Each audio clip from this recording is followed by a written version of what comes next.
kannst du jetzt das Schreiben an die Schule aufsetzen.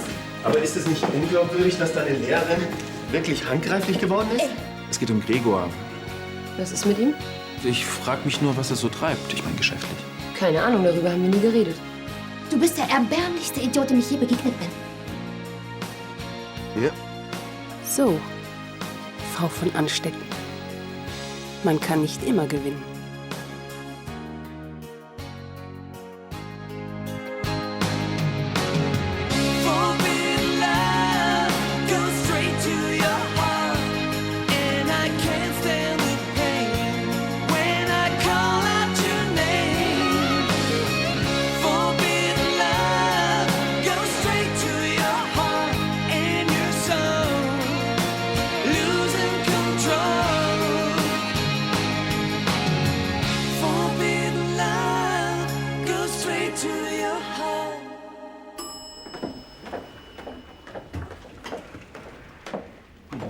Sie haben eine Taxe bestellt.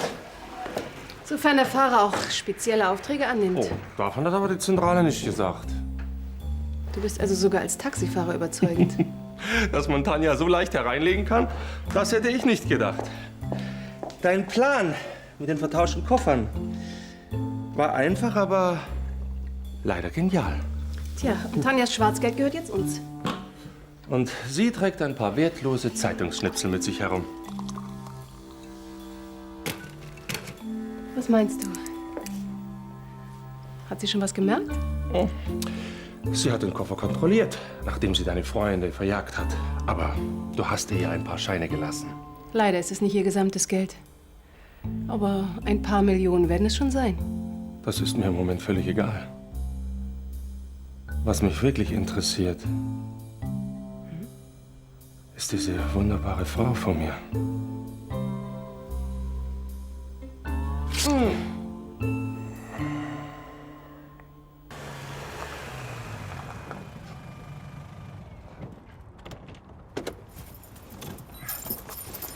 Ah, war doch echt ein cooler Abend, oder? Coco hat aber auch im Blue Eyes gefehlt. Ja, das stimmt. Cool, dass sie wieder so gut drauf ist. Als DJ ist sie einfach unschlagbar. Und immer noch besser als diese Pfeifen bei diesen Studentenpartys. Aha, dafür hast du es da aber ganz schön lange ausgehalten. Und mich die ganze Nacht allein gelassen. Im nächsten Jahr machen wir alles zusammen. Und du wirst bestimmt auch an der Kunsthochschule angenommen. Dafür brauche ich erstmal meine Abi-Zulassung. Ich habe morgen mit Lars den Termin beim Direx. Und wenn nicht, ist es auch nicht so dramatisch. Dann drehst du eben eine Ehrenrunde. Dir ist das wohl egal, wenn ich noch ein Jahr in der Schule rumhocke? Ach, so ein Quatsch. Natürlich will ich mit dir zusammen studieren. Und vielleicht könnten wir noch ein Semester in den USA machen. Du träumst also immer noch von der Panamerikaner? Aber ich will nicht mehr davon träumen. Nächstes Jahr mache ich es auf jeden Fall. Das heißt, ich muss das Abitur jetzt machen.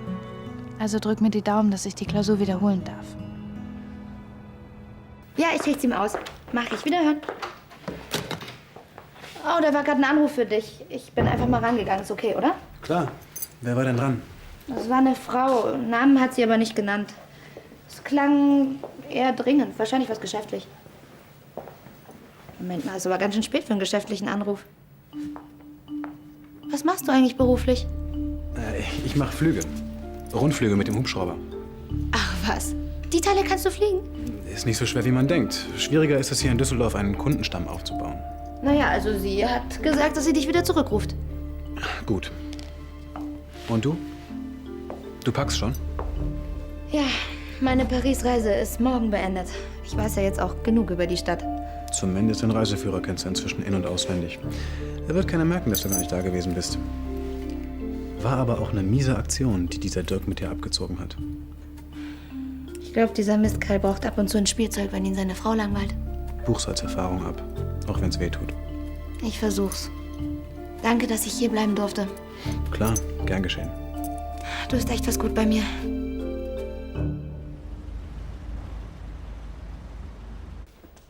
Sollte Frau Schneider eigentlich nicht schon längst da sein? Sie ist auf dem Weg. Diesen Triumph lässt sie sich doch nicht entgehen. Leider werde ich nicht dabei sein, wenn Tanja den dümmsten Deal ihres Lebens abschließt. Guten Morgen. So fröhlich. Ich werte das als ein gutes Zeichen. Es hat alles wunderbar funktioniert.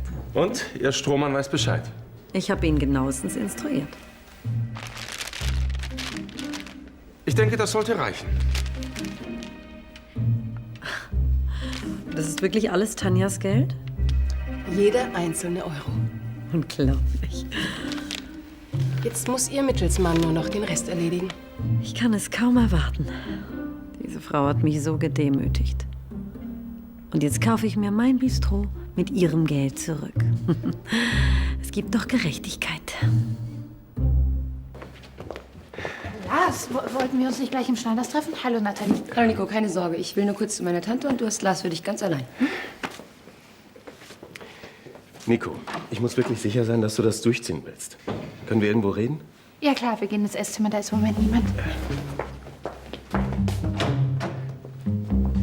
Dann weiß dein Vater immer noch nicht Bescheid? Ach, mein Vater, der hat ganz andere Sorgen. Also, was erzählen wir gleich dem Hildebrand? Leider haben wir nicht besonders viel in der Hand. Es liegt an ihm, ob du die Klausur wiederholen darfst oder nicht. Ich muss dieses Jahr mein Abi machen, egal wie. Also, was ist mit der Aselmeier? Nico, du legst dich mit der ganzen Schule an, wenn du deine Lehrerin verklagst. Das ist mir doch egal. Na gut. Das ist die Klageschrift gegen Frau Aselmeier. Ihr tätlicher Übergriff auf dich befreit dich noch lange nicht von deinem Betrugsverdacht. Ja, ich weiß, aber das ist meine letzte Chance. Guten Tag, Herr Schneider. Hallo. Gibt es Neuigkeiten von meinem Schwiegersohn? Nein, ich wollte... Eigentlich wartet Lars nur auf Nathalie. Ja, wie nett, dass du ihm Gesellschaft leistest. Grüßen Sie bitte Nathalie von mir. Ja.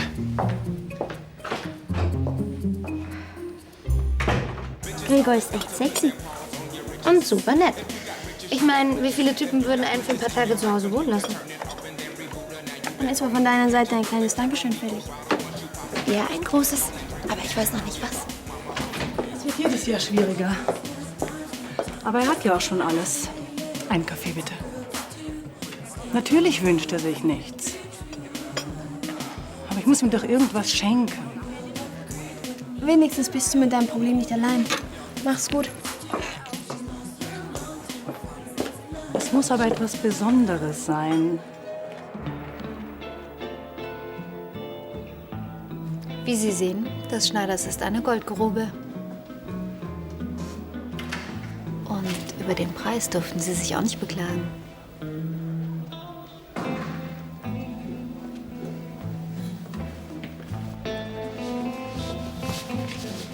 Frau Schneider, Sie sind zu früh. Der Vertrag ist noch nicht unterschrieben. Dann darf Tanja mich auf keinen Fall sehen. Entschuldigen Sie mich einen Moment, ja? Kommen Sie mit in die Küche. Da können wir ungestört. Charlie! Sag mal, was machst du denn ausgerechnet heute hier?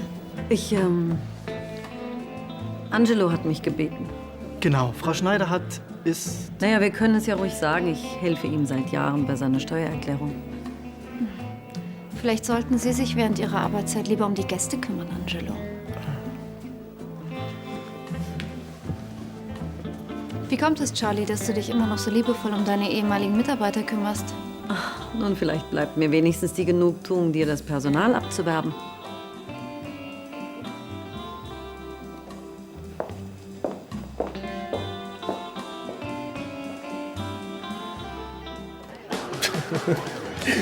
Wie war's denn in Paris? Ganz okay. Wollt ihr was trinken? Milchkaffee für mich. Nehme ich auch. Du warst mal wieder eine große Hilfe, meine Liebe. Jetzt habe ich immer noch keine Idee für ein Geschenk. Okay, mach das. Ciao. Kann ich bitte zahlen? Ja, sofort. Du siehst ja richtig begeistert aus. Hast du irgendwie Stress mit dir gehabt? Ja, wir haben uns im Hotel gestritten. Und das in der Stadt der Liebe? Damit ist es jetzt auch vorbei. Hallo, denken Sie an meine Rechnung? Entschuldigung, ich habe vorhin mitbekommen, dass Sie für Ihren Mann ein Geschenk suchen. Ja, aber ich wüsste jetzt Es geht mich überhaupt nichts an. Aber mag Ihr Mann zufälligerweise Hubschrauber? Ja, warum? Dann hätte ich nämlich vielleicht eine Idee für Sie.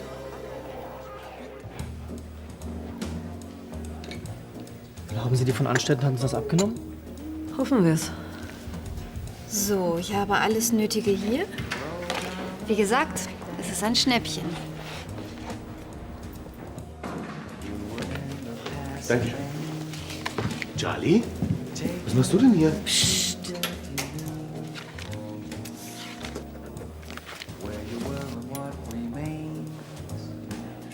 Guten Tag, Herr Hildebrand. Darf ich vorstellen, das ist mein Anwalt, Herr Schneider. Guten Tag. Ja. Das ist ehrlich gesagt eine Premiere für mich. Bisher habe ich Schülergespräche nämlich immer ohne Anwalt geführt. Tja, irgendwann ist immer das erste Mal. Wie dem auch sei, Sie sind beim Betrügen erwischt worden und daran kann auch Ihr Anwalt nichts ändern. Frau Aselmeier hat mir den Schal einfach weggerissen. Ihnen ist sicherlich klar, welche Folgen eine Klage meiner Mandantin gegen eine Lehrkraft Ihrer Schule hätte. Wollen Sie mich etwa einschüchtern? Ganz und gar nicht. Ich möchte Ihnen eine Alternative anbieten, die Ihnen ein langwieriges und aufsehenerregendes Verfahren erspart. Das wäre wirklich das Letzte, was unsere Schule gebrauchen könnte.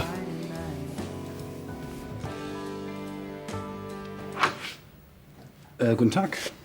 Wollen Sie zu mir? Sie sind doch Herr Mann, oder? Das ist richtig. Ja, dann kommen Sie doch rein. Das ist alles noch ein bisschen provisorisch hier. Ich bin gerade erst eingezogen. Das macht nichts. Sie wurden mir übrigens von einer jungen Dame empfohlen. Das ist schön. Also, was kann ich für Sie tun? Ich würde Sie gern für eine Stunde buchen.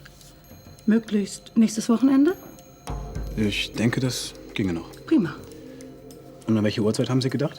Am besten so um die Mittagszeit. Mittags. Geht auch. Normalerweise werde ich zwar abends gebucht, Ja, aber... da sieht man doch überhaupt nichts. Wir wollen natürlich möglichst viele Details mitbekommen. Wir? Ich dachte... Es soll nämlich ein Geschenk sein. Für meinen Mann.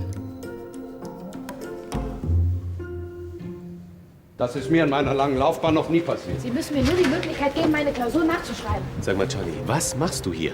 Jetzt nicht. Ich rufe dich später an, ja? Wir können beide mit der schnellen Abwicklung zufrieden sein. Na, das sieht nach einem erfolgreichen Abschluss aus. Ja, ich bin angenehm überrascht, dass dein ehemaliges Lokal noch solche Spitzenpreise erzielt. Oh, des Schneiders wird wieder zu einer ersten Adresse. Dafür werde ich schon sorgen.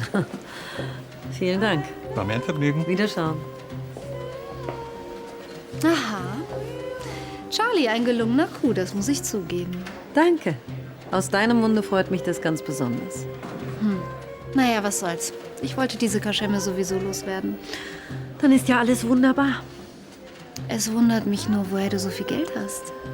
Bist du auf die schiefe Bahn geraten? Im Gegensatz zu dir habe ich Freunde, auf die ich mich verlassen kann. Was soll's. Es war trotzdem ein wunderbares Geschäft, nachdem du mir damals alles umsonst überlassen hast. Ja, ich kann dir wirklich nur gratulieren. Danke. Und ein Tipp, nimm es sportlich. Dirk ist endgültig Vergangenheit für mich. Hey, wenn du drüber reden willst. Nein, ich will nicht drüber reden. Komm, lass Jana endlich in Ruhe. Bis dann. Ciao. Ciao. Vielen Dank für Ihre Empfehlung. Sie finden das vielleicht sehr komisch, aber ich habe dafür kein Verständnis. Was habe ich denn Sie gemacht? können von Glück reden, dass ich es eilig habe, sonst würde ich nämlich dem Ordnungsamt einen kleinen Tipp geben. Guten Tag. Manche Leute haben vielleicht Vorstellungen. Sag mal, sind dir vielleicht deine Preise zu hoch? Meine Preise? Die ist total ausgerastet. Sie wollte dir sogar das Ordnungsamt auf den Hals hetzen, nur weil ich deine Rundflüge empfohlen habe. Ach, du hast sie zu mir hochgeschickt. Ich konnte ja nicht an, dass sie so austickt. Jana, tu mir bitte einen Gefallen. Ja? Misch dich nicht in meine Geschäfte ein, okay? Die Klage war wirklich Schwachsinn. Wieso? Der Direx ist ganz schön ins Schwitzen gekommen. Warum geben wir nicht einfach zu, dass wir geschummelt haben und fertig? Na, du bist ja witzig. Du musst das Jahr ja nicht wiederholen. Stimmt, aber ich hatte heute meinen ersten Tag in deiner Schule und rate mal, wen ich in Englisch habe. Die Aselmeier? Dass die mich jetzt am Kick hat, ist ja wohl klar. Sorry, das tut mir echt leid. Du machst es dir echt ziemlich einfach. Ach, jetzt reg dich wieder ab. Es wird nie zur Klage kommen, das war doch nur ein Druckmittel. Sicher? Lars hat ihm direkt sowas von eingeheizt, er wird deshalb keinen Skandal riskieren.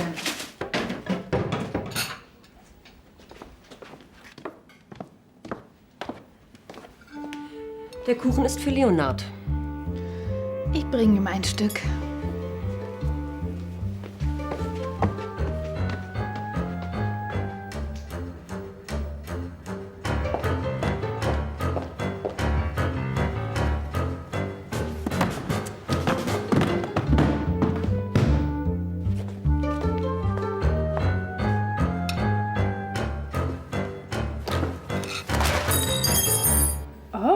Das ist ja wie im Krimi. Alles in kleinen Scheinen und keine Tricks. Lass das, ich mach das selbst. Ich wollte eh nicht helfen.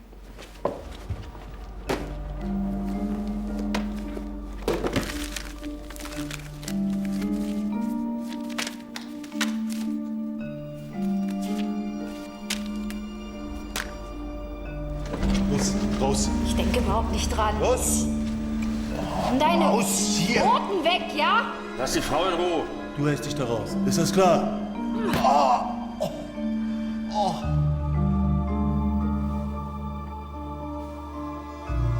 Scheiße, ich Idiot.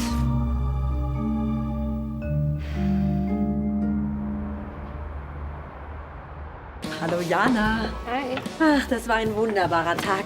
Gibt es einen Grund für deine gute Laune? Ja, einen sehr guten sogar. Darauf müssen wir anstoßen. Rate mal, was mir seit heute wieder gehört. Keine. Ich möchte diese Zeit mit dir im No Limits nicht missen, aber es ist doch nicht vergleichbar. mit Charlie, meinem können Schmerz. wir vielleicht morgen drüber reden? Ich muss dringend wohin. Ja. Ciao. Ciao. Tanja, wie schön. Da muss ich ja nicht alleine feiern. Ein Gläschen Champagner? Das Feiern wird dir schneller vergehen, als du denkst. Woher hattest du das Geld? Das habe ich dir doch schon gesagt, von Freunden. Ich will Namen. Seit wann interessiert dich mein Freundeskreis? Ich dachte, der ist unter deinem Niveau. Charlie, du spielst mit deinem Leben. Sag mir, wer dahinter steckt. Das kann ich nicht, das wirst du sicherlich verstehen. Ich weiß es auch so. Na, das wäre dann ja geklärt. Also, wenn du wirklich nicht feiern willst, dann würde ich sagen, du gehst jetzt wieder.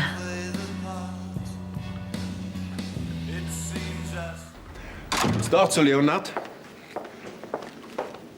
Du hast dann was mitgebracht. Ja, Sternfrüchte, die mag er am liebsten. Da wird er sich freuen. Du, sag mal, wie war denn der erste Tag in der Schule? War okay. Das klingt aber nicht gerade begeistert. Doch, war echt in Ordnung. Was ist denn los? Nichts. Kommst du mit den Lehrern nicht klar? Ja, doch. Oder hat es wieder mit Nico zu tun? Hast du Angst, dass ihr Ärger mit den Lehrern auf dich abfärbt? Du, Nico bringt das schon in Ordnung. Sie hat doch angesehen, dass ihr Schummelversuch ein Fehler war. Das glaube ich nicht. Nico hat... Was hat Nico? Nichts. Ach, Konstantin, komm schon. Du kannst es mir doch ruhig sagen. Also Shakespeare ist gar nicht mal so schlecht. Aber dieses Englisch. When 40 winters shall besiege thy brow and dig deep trenches in their beauty's field. Was soll das heißen? Ich weiß auch nicht so genau. Nico, du paukst jetzt schon seit Stunden. Willst du nicht mal eine kleine Pause machen? Willst du die Klausur für mich nachschreiben? Es ist doch noch nicht mal klar, dass du sie überhaupt wiederholen darfst. Ach, du hättest mal sehen sollen, wie Lars meinen Direx weich gekocht hat. Nico von Lahnstein? Hildebrand. Guten Abend. Guten Tag, Herr Hildebrand. Was kann ich für Sie tun? Um es kurz zu machen, ich habe mit Frau Aselmeier gesprochen. Wir haben eine Entscheidung getroffen. Ja? Sie dürfen die Klausur wiederholen. Was aber nicht bedeutet, dass ich Ihr Verhalten in irgendeiner Weise billige. Ja, klar. Und hoffentlich ist Ihnen auch klar, dass Sie schon herausragende Leistung zeigen müssen, um das Abitur an meiner Schule noch zu bestehen. Natürlich. Gut. Den Wiederholungstermin wird Ihnen dann Frau Aselmeier mitteilen. Wiederhören. Ich darf nachschreiben. Wir dürfen doch zusammen studieren. Auf unseren Sieg. Früher hätte ich nicht mehr geschlafen und heute lässt mich Tanjas Drohung völlig kalt. Was soll sie denn machen? Der Kauf ist rechtsgültig. Und sie hat sogar einen Teil ihres Geldes wieder. Und ein paar Zeitungsschnipsel für lange Winterabende. Hallo zusammen. Charlie, jetzt sag mir endlich, was los ist. Ja. Ihr feiert? Was denn? Ob du es glaubst oder nicht. Ich habe mein Bistro wieder. Ja, aber wie... Man hat halt seine Freunde. Charlie? Nein, mach dir keine Sorgen. Alles in bester Ordnung. Ich bin so froh, dass du mir wieder vertraust. Jeder hat eine zweite Chance verdient.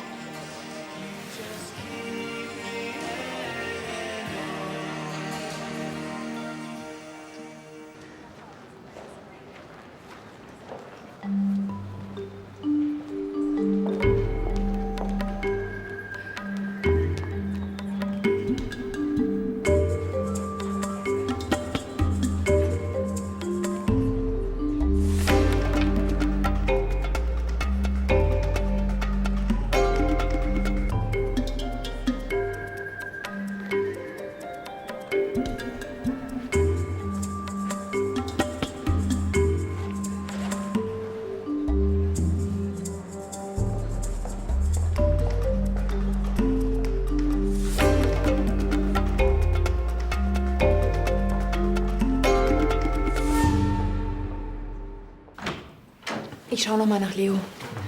Den Kuchen von der Kettleiter komplett verputzt. Sorry, ich bin wohl ein bisschen spät.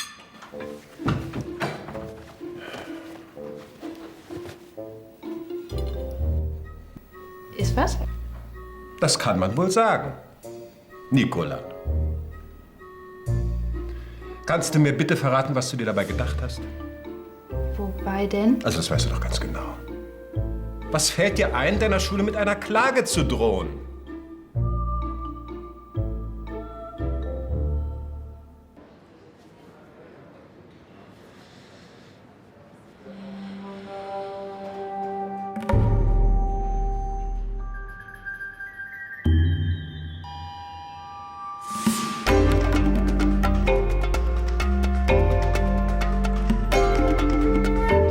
Das war wunderbar wie immer, danke.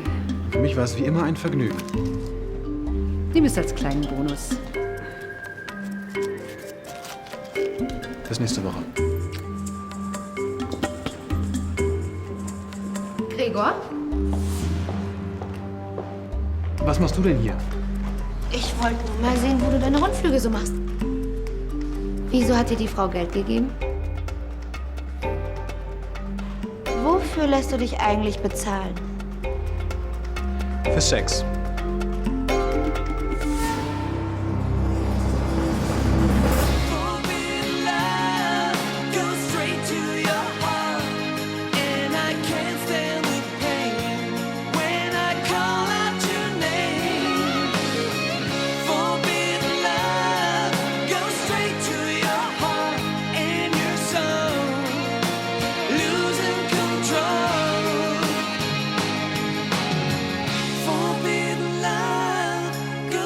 to your heart.